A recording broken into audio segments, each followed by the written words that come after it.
I don't usually remember my dreams, but occasionally I'll have what I call stress dreams. I guess you could call them nightmares, but I don't really find them scary. They're mainly related to anxiety.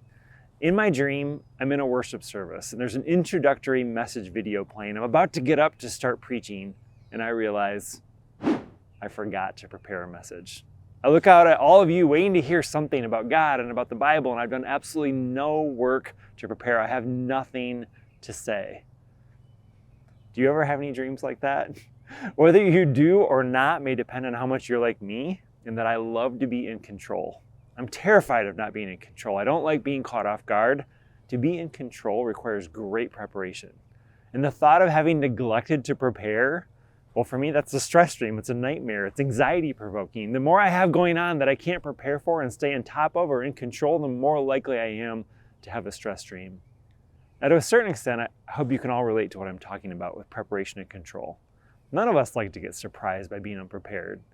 If I reflect on this a bit, though, this need for control, it likely has something to do with trying to avoid looking bad. And it's silly when I stop and think about it, because all I really need to do is just admit what happened, admit what was going on, and you'd be fine with it. While there's a part of my logical brain that knows everything will be all right, there's another part of me that lives in fear of being unprepared.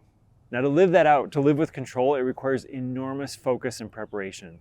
Staying up to give a message without any preparation threatens my whole system of control. You see, in that moment, when I stand up without a message prepared in my dream, I'm suddenly vulnerable, and the weaknesses in me are being exposed.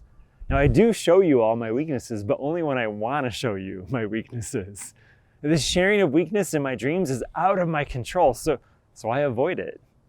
Now, this is my own experience with anxiety and control, and it's part of a much broader reality that we all experience. We all value control to some extent. Vulnerability doesn't build empires, control does. Tribal identities demand that we have distinctions between who is part of our community and who isn't. Politicians don't win elections by humanizing everyone and embracing complexity.